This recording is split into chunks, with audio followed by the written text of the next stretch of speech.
With that, I'm going to introduce briefly our speakers. So Senapati Lund is chairman of the Global Federation of Societies of Afghan Hindus and Sikhs, which does incredible work to raise awareness about the conditions of Afghan Hindus and Sikhs and also help them when they have been forced to flee Afghanistan and find refuge in other places. They're the ones that help these communities resettle and develop new communities and get adjusted and do all of this incredible important work and raise and advocate on behalf of these communities to the new countries where people have been forced to resettle. Nasser Ahmad is a Pakistani barrister at law, screenwriter, life coach, and the founder of Repeal the Second, an independent and secular initiative advocating for the repeal of anti-Ahmadi laws in Pakistan and an end to the decades-long anti-Ahmadi apartheid. I'm so glad to have these two speakers with us. And to start, I'm going to just ask for each of you to tell me or share with us, what is your personal story of your experience being a religious minority where you have historically been situated? So Afghanistan, Pakistan, as well as now. And more broadly speaking, what is the current situation of religious minorities in the country where you are from? So maybe Nasser, do you want to start? Sure. Thank you so much, Shavia. I'm really sort of delighted to have this opportunity to be able to speak to everybody present at this conference. I would like to thank Hindus for Human Rights for giving us this opportunity. I am an Ahmadi Muslim from Pakistan. I think for a lot of people who don't know what that means, what's the context, I'll just explain a little bit of a background about the Ahmadis. The Ahmadis are a reformist sect within Islam that was established in the 19th century in British India, in British Punjab, to be more specific. And when partition of India happened, the community migrated en masse to Pakistan, hoping they were promised by Jinnah that they would be safe and free to practice their religion in Pakistan. However, that was not to be the case. Through a series of constitutional, judicial, and executive measures, the Ahmadis have essentially been stripped of the whole gamut of their human rights. And today, we have come to a point that with every passing day, the state of Pakistan and the Pakistani community is trying to tighten the noose around the Ahmadi community and just deprive them of whatever basic human rights that might exist. So just to give you a little bit of background in terms of how this all started. So in 1974, the Pakistani parliament, which was a democratically elected parliament, passed an amendment to the constitution, the Second Amendment, which basically declared that Ahmadis would be non-Muslim for the purposes of law and constitution. Now, this was problematic because Ahmadis identify as Muslims, Ahmadis behave like Muslims, Ahmadis are Muslims for all practical and legal purposes. They don't know any other faith. It's not a situation of a minority coming from another community. It is a situation where a sect within Islam was selected for persecution. The historical and political context of which I will not get into right now.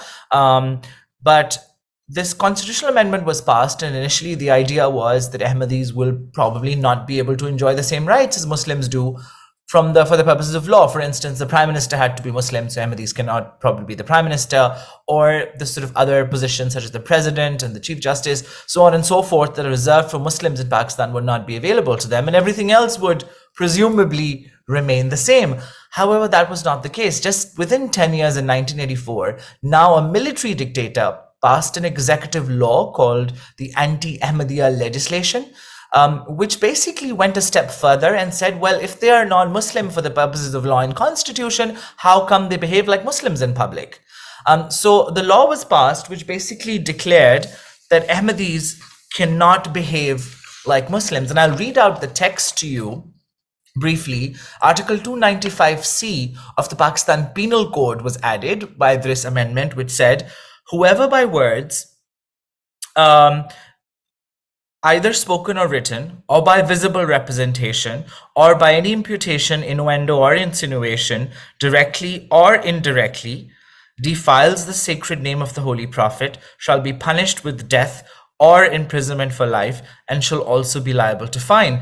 Now, 298C went further that if anybody from the Ahmadi community or the Qadiani community were to do anything that were to outrage the feelings of Muslims, that person shall be punishable with imprisonment by 3 years and a fine that will be determined by court. Now, so these two provisions need to be kept in mind. The first provision is the blasphemy law, and the second provision is the specific anti-Ahmadi legislation. Now, what this provision essentially did was, it was anything that the Ahmadis do that outrages the feelings of Muslims is criminalized. And there's a specific reference within that law to Ahmadis not being able to call their places of worship mosques. They cannot identify as Muslim. They cannot call themselves Muslim. They cannot behave like Muslims. And quite famously, the law includes the phrase shall not pose as Muslim, which is ridiculously absurd and vague. So with that law, the state of Pakistan ushered in essentially a legal framework that prohibited Ahmadis from practicing as Muslims or doing anything in public that would identify them as Muslims. But one would have imagined that's where it would have ended. The law was actually practically implemented very strictly over the years. And many people have been imprisoned, many people have been killed since 1984 under this law. And in 1992, the Ahmadi community, not surprisingly, challenged the law before the Supreme Court of Pakistan, saying that, listen, your constitution guarantees freedom of religion, this law is ridiculous, please strike it down. The Supreme Court, by a majority to 4-1, held not only that the law is constitutional, and that the state is allowed to actually pass legislation that could per se take away somebody's fundamental rights as long as that was necessary to maintain law and order. And they also went ahead and said that, in effect, the existence of Ahmadis is a blasphemy in itself. Now, that was very problematic because that was to be the basis then of what followed, which was in 2002, the executive order of 2002 was passed by the then military dictator Musharraf, and he essentially said that there's going to be a joint electorate for everybody except for the Ahmadis. Now, what that meant was that the Ahmadis, in order to vote, would either have to declare themselves to be non-Muslim, or they would have to declare the founder of the Ahmadi community to be an imposter, and they would add their names to a supplementary list, which would basically identify them as Ahmadis, in addition to, sort of separately from everybody else. So there would be just a list just for Ahmadis in Pakistan, which would basically give away all their data. And so essentially the Ahmadis have not participated in any election since 1985. Their basic sort of right to participate in public life has been taken away, and that's not where it stopped. Unfortunately, then the government said that the identification documents, the passport and the national identity card that's issued by the Pakistani government, should have a specific declaration. So if you are a Muslim, you have to certify that you're not an Ahmadi, that you don't believe in anything that the Ahmadis believe in, that you specifically declare the founder of the Ahmadi community to be an imposter, that you consider Ahmadis to be an imposter, and only then does the state allow you to register as a Muslim. But that's not where it stopped. Quite recently, the government in Punjab passed a law making it mandatory for every couple to sign this anti-Ahmadi declaration before they get married. Now, more recently, the Ahmadi lawyer was actually arrested in Karachi because his name included the word Sayyid. So if people who are familiar with South Asia would know that the word Sayyid is associated with Muslims. And he was arrested. He's the senior advocate of the Supreme Court, but he was arrested because his name was seemingly Muslim. Now, the reason you might ask, why is this so? The first thing is that the Ahmadis, as I said earlier, behave like Muslims, act like Muslims, look like Muslims. Their names sound like Muslims too, but they believe they are, and they believe they're Muslim. But the mainstream population and the state also now declares them not to be Muslim. So their situation is not just that of a minority. The state has officially declared them to be hypocrites. So imagine growing up in Pakistan, someone like kid like me who went to school and his name is Nasser Ahmed, which is a very Muslim sounding name. Nasser comes from the Quran. Ahmed is the Prophet's second name. And he goes to school and people ask him where you're from. And my family comes from Rabwa, which is the headquarters of the Ahmadi community. and being asked all the time about my beliefs and what do I actually believe. And I would be very puzzled as a kid with that because I was like, I believe in all of the things that you guys believe in. I go home, if it's Ramadan, I fast, I say my prayers. My parents were very conservative, so I didn't get any of the benefits of being called non-Muslim. I had to practice everything that the Muslims did. But when I would be in public spaces amongst non-Ahmadis, there would be this constant suspicion. I remember once I was in college in Lahore, I was staying in this dormitory with three other guys, and one morning I woke up, I think, to go to the bathroom, and I saw this roommate of mine actually going through the copy of my Quran. And he had this kind of small light on, and he was sitting on my desk and he was flipping through the pages of my Quran, which was placed on my desk. And I was quite religious back then. Because I came from a religious household. And I was surprised. I asked him, what are you going through? And he said, well, I'm just checking to see if your Quran is real or if you guys have something else slipped in. So that was the constant theme throughout my life. And of course, persecution, in the sense that people would not shake hands with me. People would sort of wash their hands after they'd shake their hands with me. I wanted to stand for the Political Science Society president. I was told I could not because the head of state has to be Muslim, so the head of the Political Science Society has to be Muslim too. Bizarre analogies, of course, no connection with common sense or logic. As far as the current, I am aware that sort of I've taken up quite a lot of time. I will just kind of sort of briefly mention the current state of Ahmadis in Pakistan. I mean, as far as the current sort of state is concerned, there have been 14 incidents only this year of Ahmadi mosques being attacked and destroyed, demolished. And that's because, as I mentioned earlier, Ahmadis are not supposed to have mosques. They're not supposed to call their worship places mosques. And these mosques have been built prior to these laws being enacted. So these mosques have been there, in some cases pre-partition. But because the state is involved, in many cases, the police actually stands by as these worship places are vandalized. There have been 170 cases of desecration of graves. Now, that's the most troubling thing. The Ahmadis are not even left in peace when they die. So what happens is that when somebody dies, their tombstone typically would have verses of the Quran mentioned on it, or something like Bismillah, or something fairly innocuous that, but what these people do is these radical religious mobs, they come and try to erase the tombstones. They also desecrate the graves. They disrupt burials. So these instances have been fairly common. Also, the blasphemy law is being misused against the Ahmadis to the extent that, because the anti-Ahmadi law has a punishment of 3 years, but the blasphemy law has capital punishment, mandatory capital punishment. And the reason for that is that in 2021, the Lahore High Court said that you can try somebody for blasphemy for apparent belief. So basically, any Ahmadi, whatever they do, not just in public, but also in private, could be charged for blasphemy because of apparent belief, because of their belief of being an Ahmadi. The United States Commission on International Religious Freedom in their 2023 report have highlighted the instances of discrimination, persecution, or oppression against Ahmadis, which do also include some of the instances that I've mentioned on a personal front. I mean, I left Pakistan in 2011. I went to the Middle East because there was at least no persecution to the extent that there is in Pakistan, stayed there. I trained as a lawyer. I thought I'll always have, a career in front of me, but that was taken away. I had to sort of go to Middle East, a country that my law had no connection with.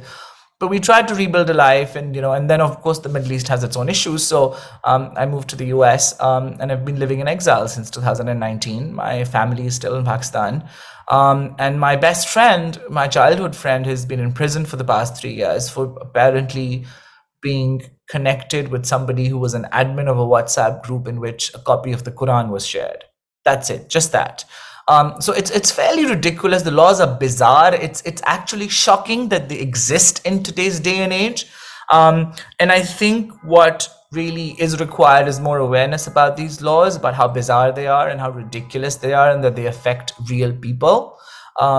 That was just a little bit of background on who the Ahmadis are and how my personal story connects with the situation of Ahmadis in Pakistan. Thank you. Thank you so much for sharing that. It's not enough people, I think, know about the situation of Ahmadis in Pakistan. Um, yeah, so Senaji, can you share what is your personal story of being a religious minority and more broadly, what is the current situation of religious minorities in Afghanistan? Thank you, Sravaya. This is Senapati Lund. I represent, as Sravaya said, the Global Federation of Afghan Hindus and Sikhs. I thank the Parliament of World Religion to have this panel.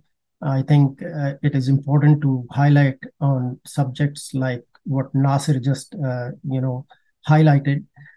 And I'm also honored to share the platform from famous speech of Swami Vivekananda ji in 1893. So it's a big honor to be on this panel and be part of this parliament. Afghan Hindus and Sikhs, I join here this panel to highlight or to shed more light on a subject which is very close to our hearts, the plight of Afghan Hindus and Sikhs. The events in Afghanistan have highlighted or brought the hardships our community faced, especially in the last 20 years or so. Afghanistan itself had a very rich and diverse history, and Hindus and Sikhs were integral part of the fabric of the society in Afghanistan. Afghan Hindus are the original inhabitants of Afghanistan. This is just to make sure a lot of people take us as people who migrated from India or come from other countries. But we are original inhabitants of Afghanistan. Afghanistan 900 plus years ago used to be a Hindu state. So we are remnants of those Hindus who used to be part of that country. Afghan Hindus and Sikhs, before fundamentals came in, were very integral part of the country. They contributed significantly in country's cultural, economic, social development.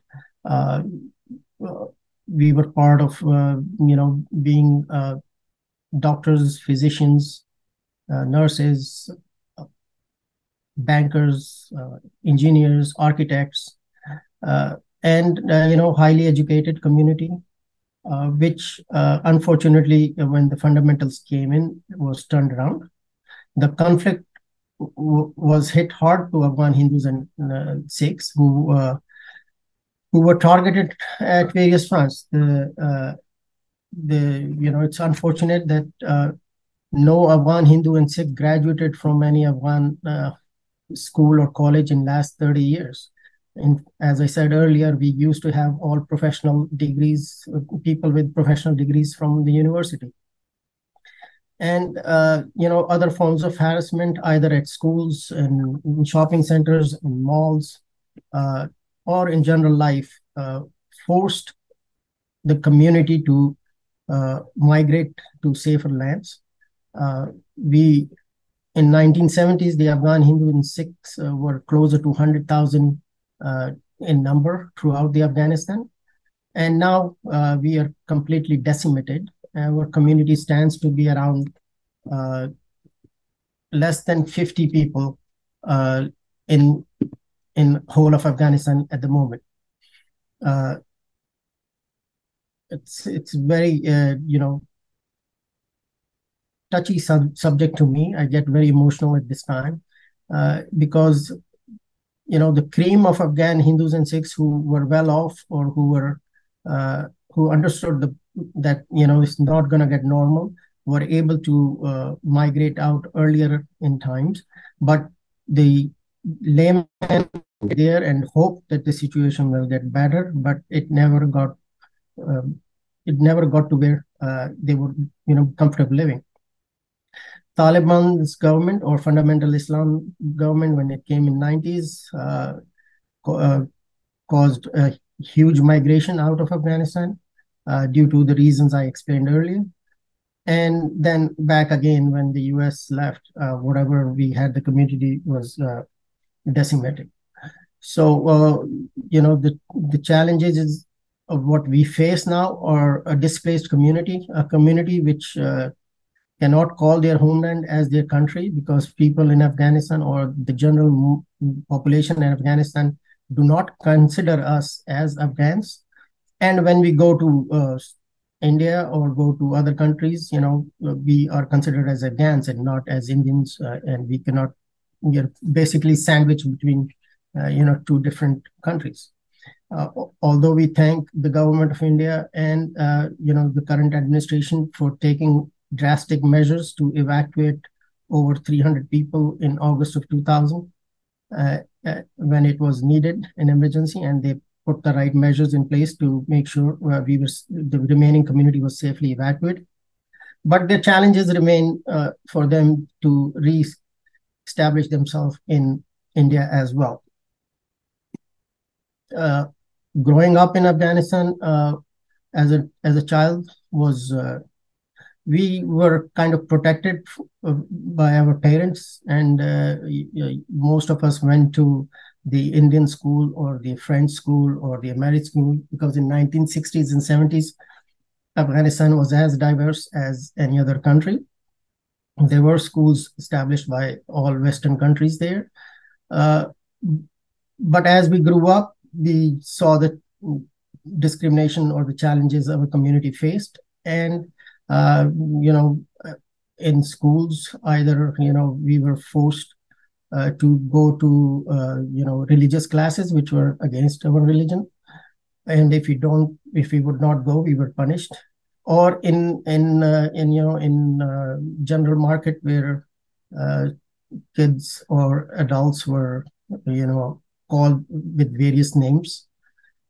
And at instances, I remember very badly when I was at one of the famous markets where my grandfather used to run his business, and I had to go and use the restroom.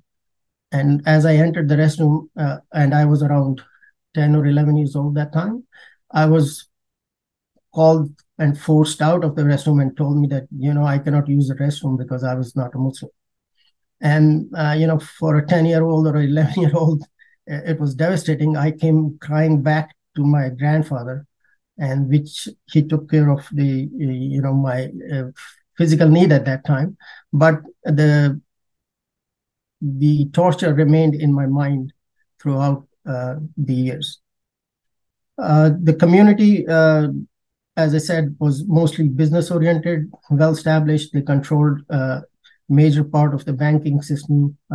They were highly professional doctors, physicians within the fabric of Afghanistan. But unfortunately, they all felt the discrimination or the harassment, and eventually, we were wiped out of Afghanistan. So currently, there are less than 50 or so Afghan Hindus and Sikhs left in Afghanistan. And, even now, we see the traces of, fundamental Islam taking shape of like jizya. Jizya is a penalty you pay because you're not following Islam as a religion. So we have fear that it might come back. And, our cremation grounds we were not allowed to cremate our dead a year ago or so at the cremation grounds. So we were not provided access to them. So we fear the worst and hope things can be pressurized. So, the remaining community and the remaining assets of Afghan Hindu and Sikhs in Afghanistan remain safe. Thank you for sharing, Senaji. I think listening to you both, often I think we very easily, or it's common to say, Hindus feel this way about this issue, or people only talk about Hindu persecution or like Muslim persecution. Muslims only feel this way. But I think hearing you both makes me think about how much, both of your communities enduring persecution and resisting persecution have in common.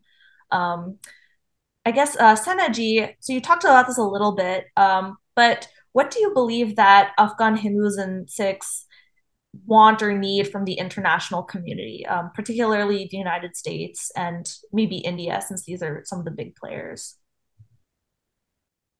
Thanks for the question. And I believe since our community has wiped out of Afghanistan, in 2018, the whole leadership was targetedly killed. We lost 25 leaders of our community who were visiting the president at the governor's house in Jalalabad. So since our leaders have been wiped out, the community has been scared away.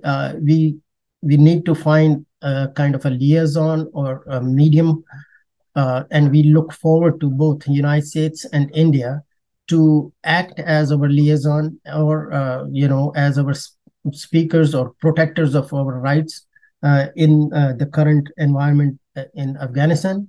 The other important thing which we need to work on, and we hope that we can achieve, is to declare Afghan Hindus and Sikhs as a religious minority of Afghanistan, which a lot of people don't know about, and also original inhabitants of Afghanistan, which we truly deserve. U.S. and India can play a key role in these efforts of ours. The current government or any future government, we expect or we hope that India and the US can keep us in the focus point whenever there is some kind of agreement or any kind of understanding what the government is going to do. We have less than 50 people left, but we have a lot of people who are in kind of temporary shelters, mostly in India, some in Pakistan, some in other countries. But they hope they can go back someday, because that's where they grew up, and they even speak the local languages. Don't even speak Hindi or English. So sometimes for me also it becomes very difficult to communicate with them, because they speak very local languages, they never kind of settled outside Afghanistan in the hope that they will go back. So the governments like India and US can continue to pressure Taliban or any future government to keep the interest of Afghan Hindus and Sikhs alive. Give them equal citizenship rights, rights for education, including right for our women to get educated. And most importantly, we have very historic temples or gurudwaras, which are houses of worships. Afghan Hindu and Sikh community was blessed with in Afghanistan. Afghanistan, as I said, had Hindu origins in itself, from the Mahabharata times. It's been blessed with, presence of Sanatana Dharma there. Then we had the visits by Mahatma Buddha there. He visited Afghanistan a couple of times. We used to have the tallest statue of Mahatma Buddha, which was destroyed. We all know what happened to that. And Guru Nanak Ji and his followers, Guru Nanak Ji visited Afghanistan twice. And we have very precious and memorable times, and we would like to save those assets. And I think both India and the US with United Nations can play a major role in protecting those assets from being either occupied, destroyed, sold, or anything else. Thank you. Would identifying Afghan Hindus and Sikhs as a religious minority community, does that give any kind of special protections or that you know of? I'm not sure. I'm sure it helps us in migrating people and accepting people in Western countries. We have some instances, especially in Germany right now, where even Afghan Hindus and Sikhs who have been citizens of Afghanistan for Germany now for last many years, but they have to go back and recertify themselves as being Afghan Hindus and confirm, go back to the embassy or go somewhere, get a certification. So I think it will help us in few efforts like those to resettle our displaced people, and I'm sure it will help us to protect our historic assets, which are very important and key especially under United Nations. Yeah, like I think probably makes asylum cases easier to navigate, and then protecting more important sites. Sure. Nasser, can you share what you believe Ahmadis in Pakistan want from the international community? Yeah, I think there are a couple of things that would be helpful to on the ground for people who are living in Pakistan who are suffering. I mean, the Ahmadi community in Pakistan is fairly sizable. I mean, compared to, I'm just saying relatively to Hindus in Afghanistan.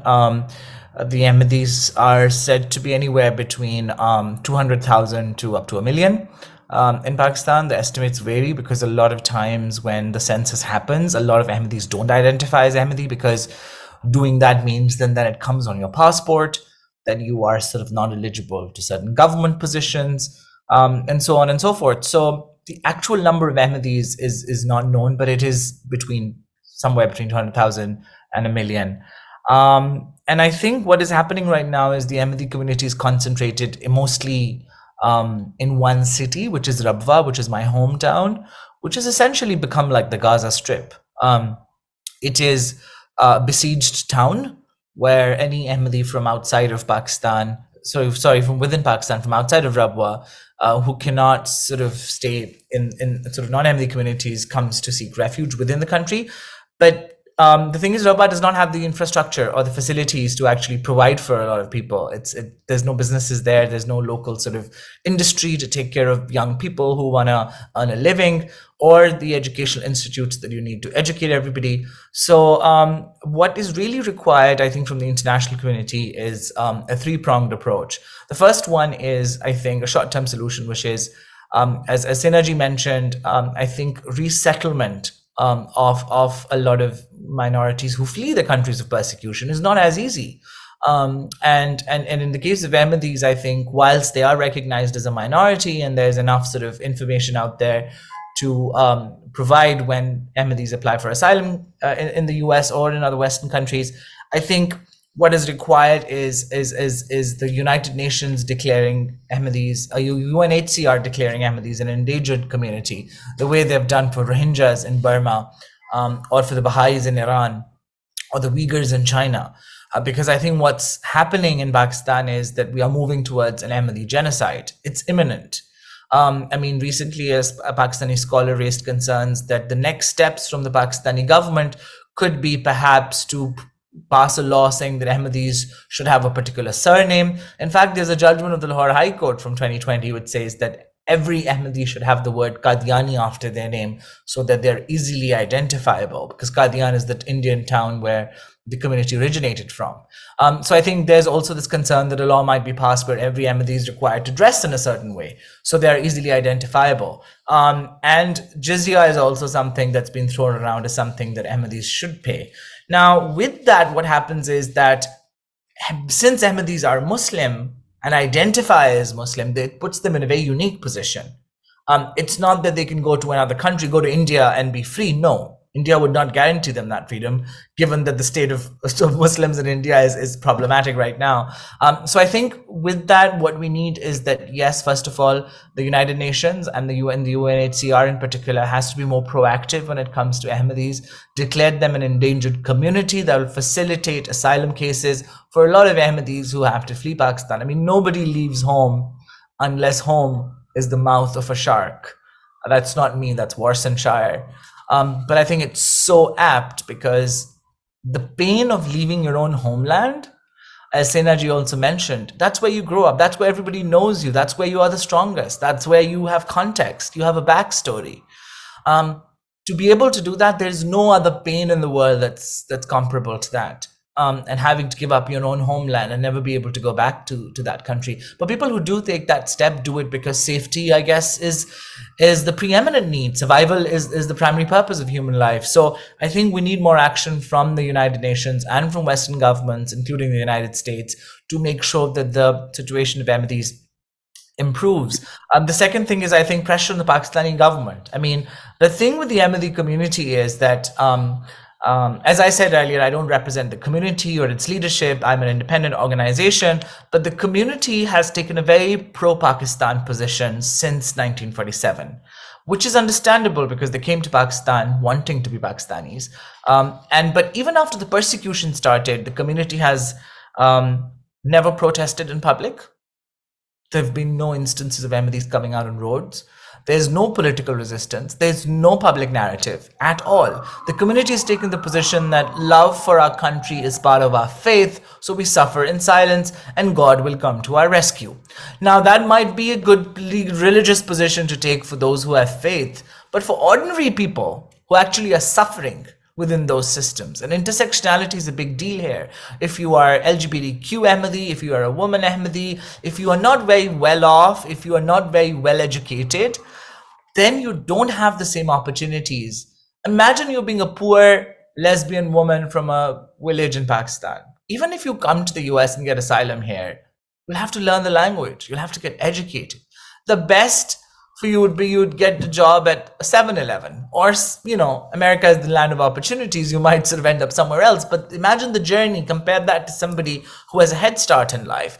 So I think what is really required is more of a public narrative from Ahmadis themselves. And I think that's happening with organizations such as ourselves, where Ahmadis are standing up and saying, we don't need to toe just the line of the Ahmadi community. We can speak up on our own behalf. And I think that's where the Pakistani government will have to listen. And I think that's where the United States State Department also on its own needs to put pressure on Pakistan. I know it's not the same since the American troops left Afghanistan. Pakistan is no longer the sort of ally on the block that they need for their airplanes to land and for their supply routes, and they don't need access to warm waters of Karachi anymore. But I think from a human rights perspective, the United States government needs to make sure that they do put pressure on the Pakistani government to make sure that all the prisoners, all the Ahmadi prisoners, including, as I mentioned earlier, my childhood best friend who's in prison, should be released. I think what Pakistan needs to do is to move towards repeal of all the anti-Ahmadi laws, repeal of the blasphemy laws. I think repealing the Second Amendment, which is the constitutional amendment, will be a much bigger task. But I think definitely we can start with measures such as removing the declaration from the Pakistani passport, which requires everybody to condemn the Ahmadis, sort of procedures that sort of make it compulsory on Ahmadis to identify themselves when applying for government jobs. That needs to be taken out. I think Ahmadis should be given the right to vote again. And I think the third sort of prong of this would be, I think the international community just need to find out more about Ahmadis. I think the Ahmadi story is not being heard. I think the community's perspective has been a religious one. This is not just a case of religious persecution. Imagine, Shravya, I tell you that you are living in a community or in a country where one fundamental part of your identity is taken away from you. I tell you, you cannot, let's say, identify as somebody of Indian origin. Now, that hits you, and then imagine a series of laws being passed against that to sort of make sure that that framework is implemented. And I think what the Ahmadi situation is about is it's also connected with, as I see, the larger movement for freedom of self-identification. I think that we've been so stuck up in traditional definitions of who's a Muslim, who's not a Muslim, who's a Hindu, who's not a Hindu, who's Christian, who's not a Christian, who's a man, who's a woman. I think this is the time when we need to stand up for people's right of self-identification. If a trans woman identifies themselves as female, they should be recognized as such. If an Ahmadi Muslim wants to be recognized as a Muslim, they should be recognized as such. I think nobody has the right to look down our trousers or our hearts to see who we actually are, and they should take us on face value. Thank you. I support Nasser very much, and if any interference by Western or United Nations is not seriously done, this is what's going to happen. You saw Afghanistan from 100,000 Afghan Hindus and Sikhs in 1970s to almost nothing in just matter of 30 some years. Even in Pakistan, Hindus were 25% of the population around 75 years ago, and now they're less than 2%.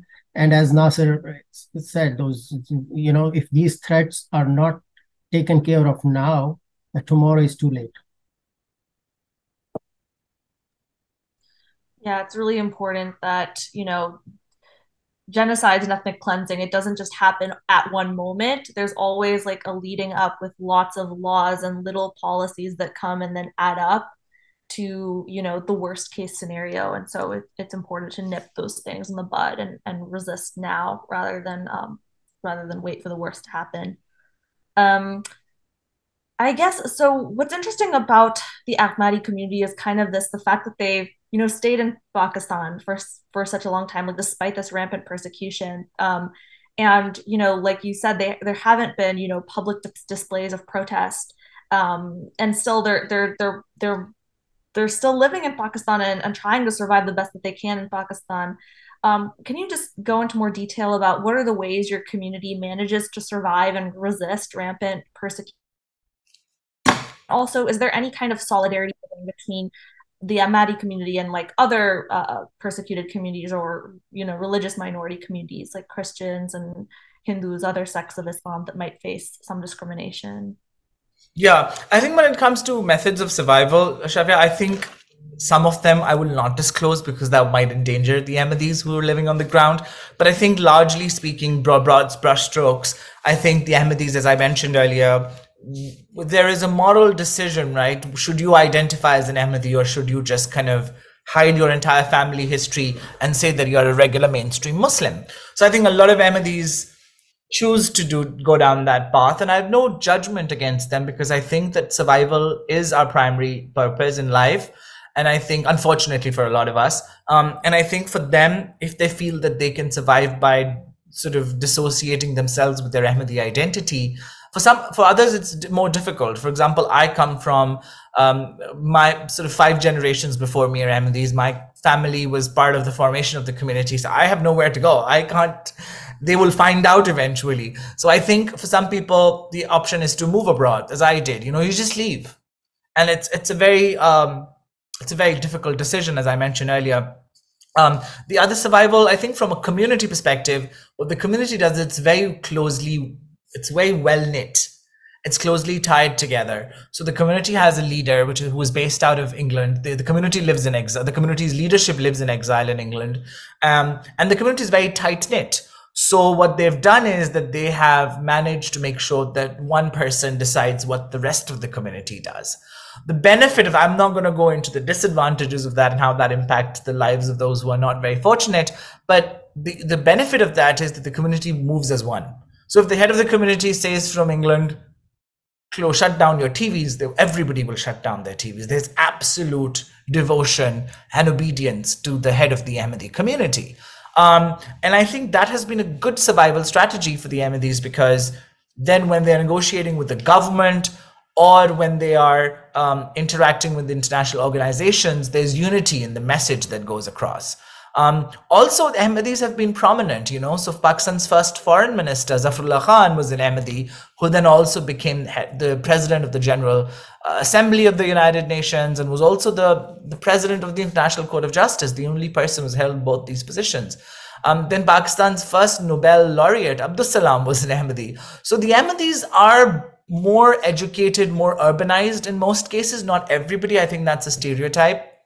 But they have had options to, for instance, in some cases, people who've been able to move abroad, go for education, and then never come back.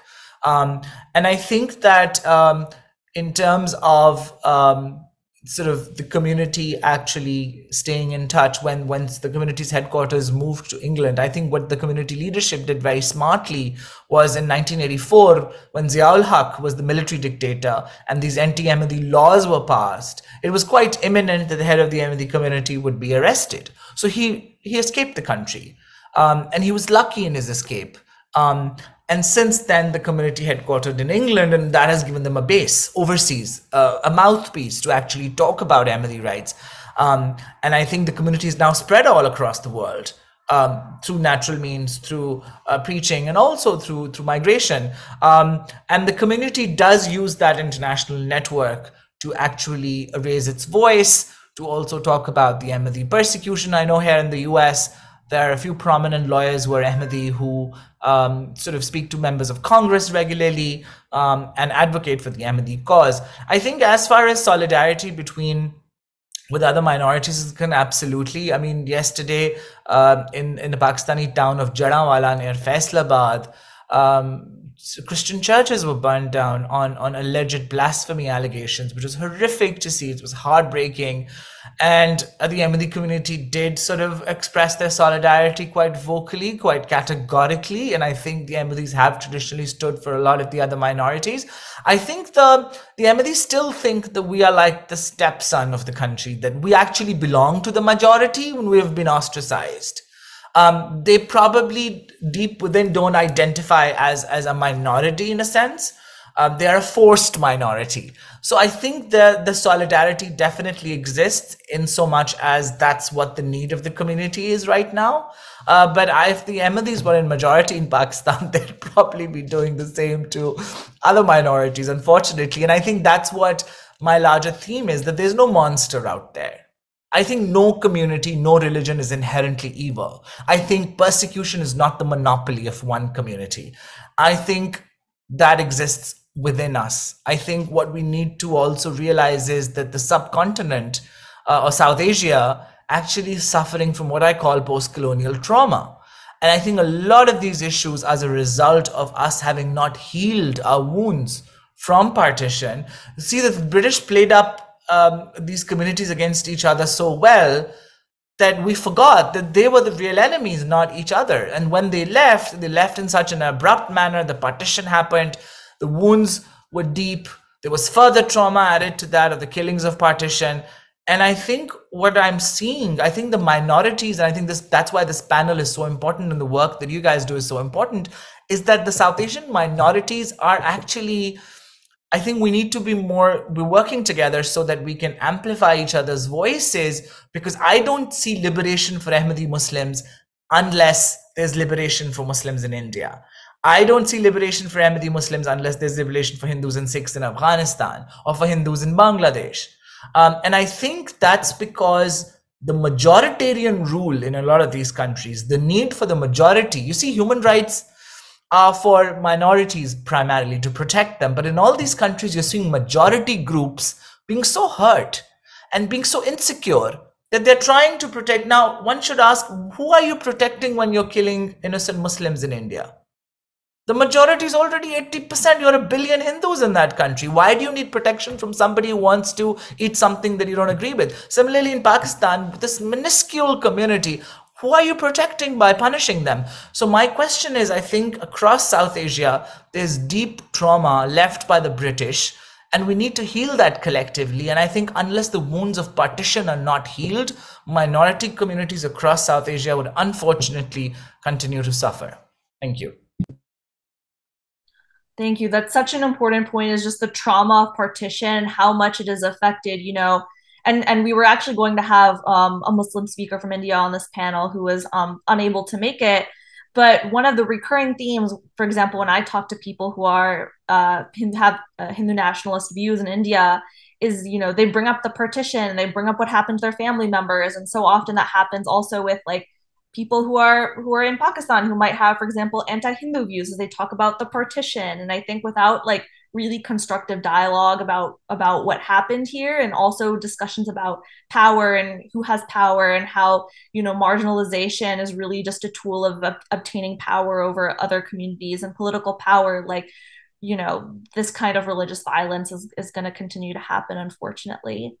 But Senaji, I want to ask you the same questions.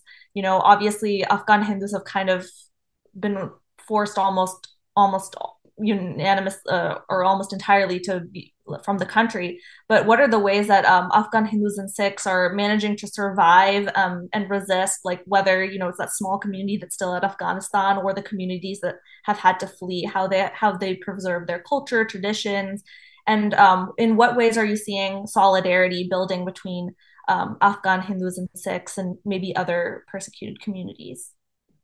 So, as you said, although in Hindus and Sikhs in Afghanistan are almost at the end of the slow genocide we faced over the centuries there, but the community originally was very resilient of all the torture. Besides all the torture and humiliation they faced, they were resilient because they believed, as Nasir said, we believed we were part of that country. And we hoped that one day things will turn around. Unfortunately, there was no interference. Especially for minority people, out of the 7 billion people in the world, South Asia, except India and Afghanistan is less than probably 30 million people, and Hindus from there, 100, if you count at the peak, 100,000. So it really becomes a very small voting power or number to kind of even focus upon. So besides that, as I said, the community was very resilient. Community contributed to the country either in military or in professional services. And they, as Nasir said, the communities were very close knit to each other because that was their natural defense mechanism. To stay connected to each other and stay connected to your counterparts in in different cities in Afghanistan. So we were very well connected, very well off. The problem was the education system in Afghanistan never educated the general population of Afghanistan that Hindus are original inhabitants of Afghanistan. There were more moderate or modern Muslims who were part of Afghanistan in 1960s and 70s. They very well understood the history of Hindus in Afghanistan. They used to call us Bashigani Asli Afghanistan, means original inhabitants of Afghanistan, and they were a little bit more tolerant than the fundamentals when they came in. And the lack of education by the administrations in Afghanistan to teach proper history was part of the slow genocide our community faced. And as you said, we are almost wiped out of Afghanistan, although our hearts are in Afghanistan. But physically, we are less than 50 people left. Many people want to go back, but situation has to change. Understandings have to change. As the community moved out, either they left predominantly to Pakistan, India. Then they, in early 70s and 80s, India was very resistant to Afghan Hindus and Sikhs because they did not recognize us as part of Indians, or they recognized us as Afghans, and we were treated equal to Afghan Muslims, and we had to go through the same scrutiny at that time to get visas or get annual stays. So the community got fed up and found ways to migrate to second leg of migration to Western countries. So in I would say late 80s or early 90s, people started to migrate to Western countries, predominantly Germany, London, United States, and then smaller countries also, Belgium, Holland, wherever they could find an avenue out. But what kept us alive so far was wherever we went, we tried to stay connected to each other. And we founded our houses of worship either in India or Germany or Belgium or US. And we tried to protect our history through those houses of worships. And we all, as migration, as Nasir said, migration is not easy. It's painful. And when you go to a new country, first you have to adapt yourself to the new country, make sure you survive yourself before you can have your community members. So in last 30 years or so, that's what the communities did, was establish themselves in different countries, establish their houses of worships. So once we were done that, our effort to Global Federation of Sikhs and Hindus of Afghanistan, which is we call SAHAS, is a global effort to make sure that our interest, as I said earlier, in Afghanistan and at the United Nations with the US government or the Indian government is represented, and we make sure that our history, although we are not there, but we have very historic places of worship, and those need to be protected. Thank you, Sanaji. I think, what this whole panel just shows repeatedly, and Nasser said it way more beautifully than I can say it, but all of these struggles between the minority communities in South Asia are deeply interlinked, and we have to work on all of them together. We can't just focus on the ones that affect Hindus if we're Hindus, or the ones that affect Muslims if we're Muslim, or our own communities, or just one sect. These are all interlinked, and we all need to work on them together. So with that, I am going to open it up to the Q&A, and I think Haritha is going to collect questions. Yeah, so I will just have the speakers come up to this microphone here at the front, and they can ask their questions. So, Florence, if you want to. And if you can speak like loudly into the microphone so they can hear it. Thank you to all the speakers. I have a question about the phrase I heard the gentleman from the Ahmadi community use about endangered people. I'd like to understand a little bit more about that from all the panelists and from Shafina as well. Thank you. Could you repeat that question? I couldn't pick it up. Yeah, so the question was the expanding more on the term endangered people.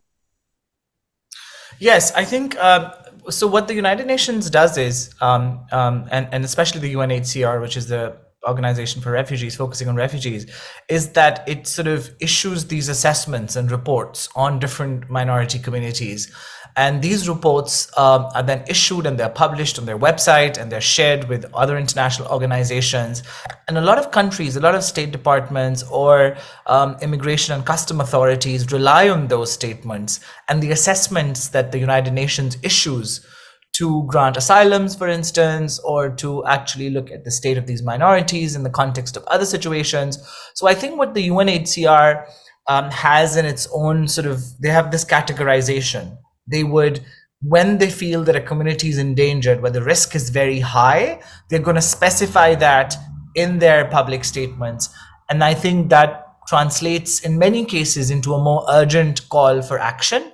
And I think what they need to do, so if you, for instance, if you look at the UNHCR statements on the Rohingyas in Burma, or the Uyghurs in China, or the Baha'is in Iran, I think you would find that there is a sense of urgency that's quite specific there. And I think that the threshold in a lot of these cases is whether genocide is happening or it's imminent. But I think, as Asenaji also mentioned, genocide is not just, if you look at the legal definition of genocide, it's not that you sort of get together 100,000 people and kill them in one place. That is, of course, the most blatant example of genocide. I think genocide is also slow cooked. It's where you first actually start propagating hate from public platforms against that community. Then you start adding the restrictions against them. You start identifying them. The state starts hunting them down. And I think what is happening in Afghanistan against Hindus and Sikhs, and what's happening against Ahmadi Muslims in Pakistan, I would categorize that as genocide. But unfortunately, the world has so many problems, the climate crisis being just one of them, that unless a massive amount of people are suffering and there's a lot of application of that at one particular time, we don't get that much attention. So I think what I mean by sort of, my earlier comment is there's a more urgent need of action towards those endangered communities, and the UNHCR needs to amplify these issues in a more sort of urgent and specific manner. I don't know if that answers your question. It's a little bit quiet, so if you want to try this microphone. I don't know. Anyone else want to respond? Oh, did any of the other panelists want to respond to that question really quickly?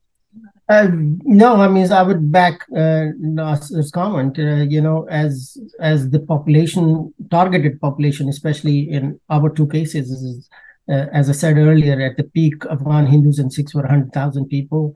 As Nasser said earlier, I think somewhere between 200,000 at the minimum currently recognized, and maybe there are other people who are not recognized as Ahmadis. So in overall problems of the world, 300,000 or 400,000 people out of like 7 billion people and growing is not enough for the legislators or the administrators at like UN or UNHCR or Western countries to really focus upon, because it doesn't solve any of their problems. It doesn't give them any legway to anything they would like to achieve. But if they don't interfere to situations like these when they're recognized earlier on, that, as we've mentioned many times in this panel, is genocides happen, and genocides again don't happen in one day. They happen over the years, and if they're not stopped at the right, at least the focus is not there, they will eventually wipe out those minority, either religiously or whichever minority they're being targeted. Thank you. Okay, I'll hand it over to the next question. Yeah, thank you. My name is, I know you can't see us, but my name is Newton Das. I'm the Communications Director for ISKCON globally, which is an international Vaishnava and Hindu organization. A couple of comments. I just really want to appreciate your highlighting the trauma in South Asia. I don't think I've ever heard that mentioned in this type of a conference, and I think that's underlying a lot of what goes on. And I appreciate your comments, and sorry I can't read all your names on the screen, about the need for constructive dialogue. I'm based in Washington. I've been to many, congressional hearings and things like that, and they'll have a Muslim activist and a Hindu activist and a Sikh activist and a Christian activist. And they'll talk about one particular incident, say in India or whatever. The Hindu would talk about how many Hindus were killed or raped or houses built. The Muslim will almost ignore those numbers and talk about what happened to the Muslims, the Christians, etc. Nobody seems to want to talk about us. Nobody seems to want to talk about why are the Hindus angry with the Muslims? Why exactly are the Muslims historically angry with the Hindus? What's my trauma when my grandparents were there at partition and my grandmother's this happened? They kind of want to take things at surface value. So they'll pick a point in time and say, well, I was persecuted or my people from this point forward. But there's very little discussion about, well, what's the history of that? Like you mentioned, colonialization. And I mean, I'm a white Vaishnava Hindu, but I know among my South Asian born Hindu brothers and sisters, they'll talk a lot about Muslim invasion of India, and that affects the way they look at Muslim neighbors. They'll talk about Christian colonialization. Why can't we have the same religious freedoms for Christians, which makes a lot of sense to me, but their perception is based on, but these people came in with their colonial power and they converted so many people. For good or for bad, whatever, just the recognition that that's part of the collective consciousness of people and that trauma, and we need to kind of sort through those things and not just pick one point of history and say, this shows your people are wrong, without willing to say, well, what did my people do to contribute to it? Or even be able to say, here's why I'm hurt, and I can't get beyond my hurt. I'm just angry, for whatever reason. That type of constructive conversation really needs to go on, and I just want to commend you for bringing it up here, and I hope there can be more of that. Thank you. Thank you so much. Yeah. Does anyone else have a question? If not, Sorry, Sravi, I just didn't pick up the narrative the gentleman was talking about. Yeah, I can summarize it. Basically, the person is from ISKCON, I believe.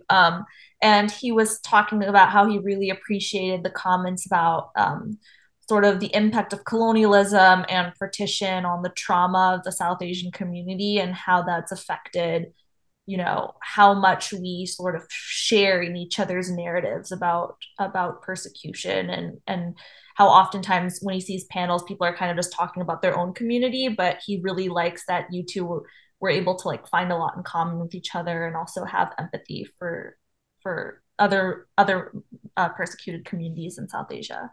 Yeah, means thanks to the gentleman. I didn't get his name, but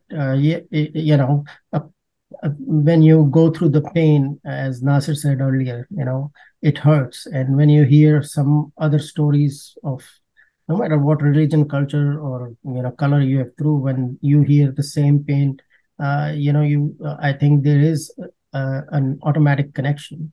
and whether it comes through slow genocide or partition, or the British Empire trying to be brutal and having wars in South Asia region. And as Nasir said earlier, the repercussions are still going on. Actually, I've learned a lot about Ahmadis with my couple of interactions from Nasir and than I had before. And I think panels like this and supporters like the gentleman who was talking help, educate, which was my first point, was to educate the people, the common people, that, Ahmadis are not bad, or Ahmadis are not to be targeted. When administrations don't educate their communities, that's what happens is it results in slow genocide, wipe out of the minorities. And it doesn't matter where you are.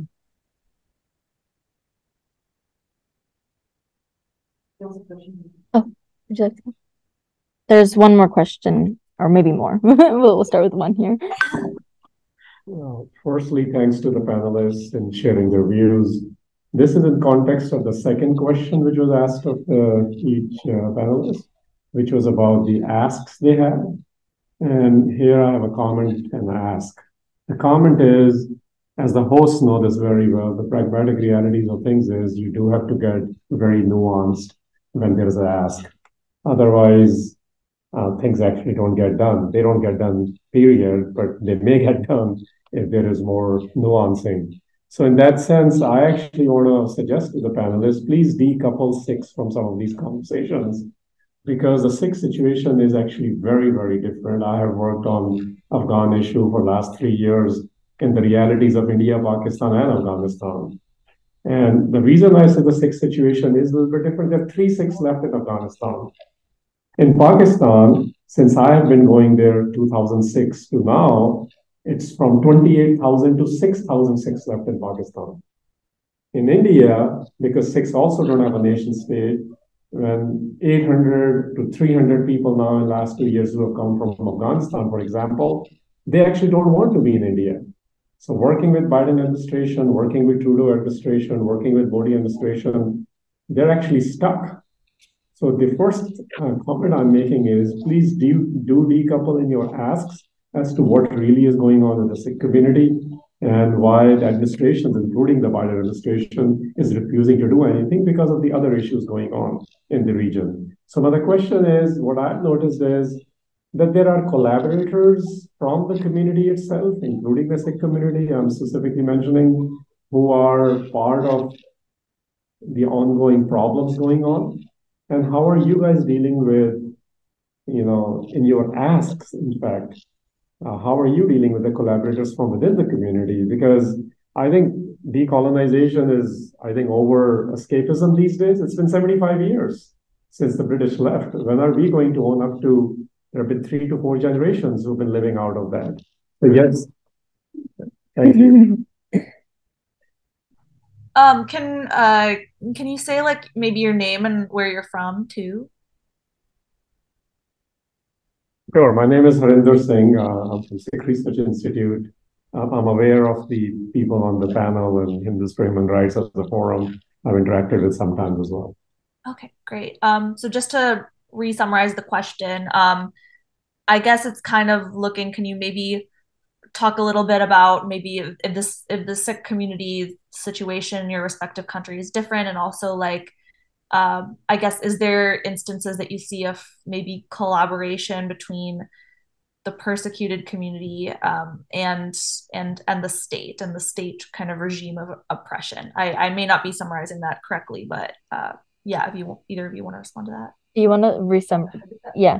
Take your camera on and let him get on camera. Yeah. They need to see. Yeah, let's see. You want to come and ask the question again? Here. It'll be better. I'm just scared of it falling up. Well, sorry, hi. My question really was, most of it was common. My question was, there is a collaborators within the community. There is, of the 3 Sikhs, I'm saying left, who are the average Sikhs left in Afghanistan. Well, one of them is in a great position. She's changed her stance. We all know she was a human rights hero for 5 years ago. I was going around and praising her everywhere, right?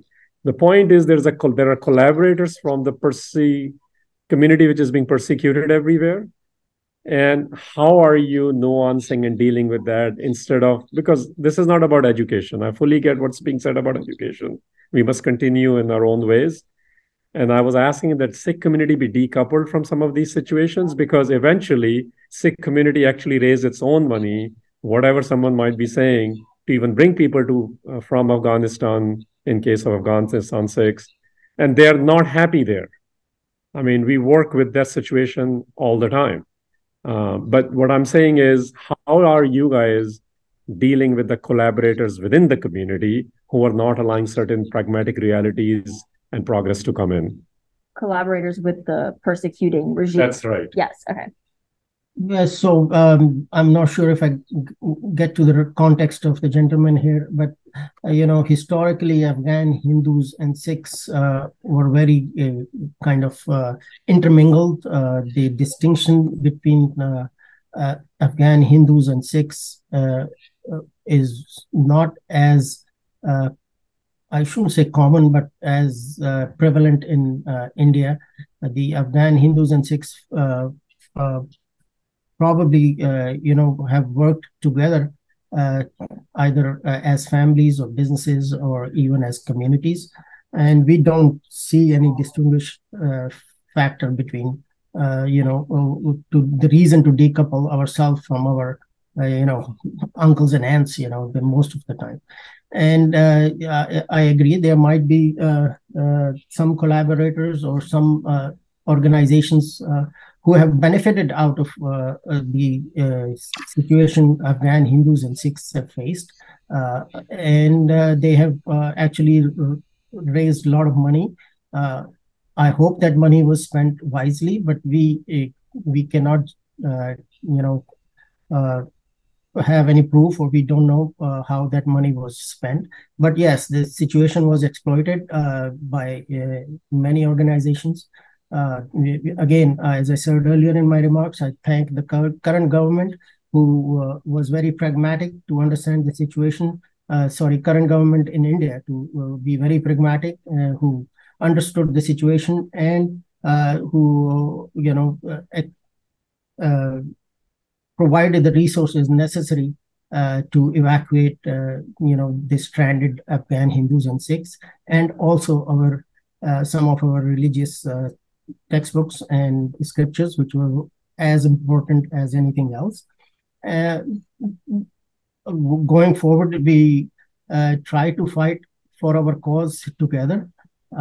And I stand here and represent both the communities as one.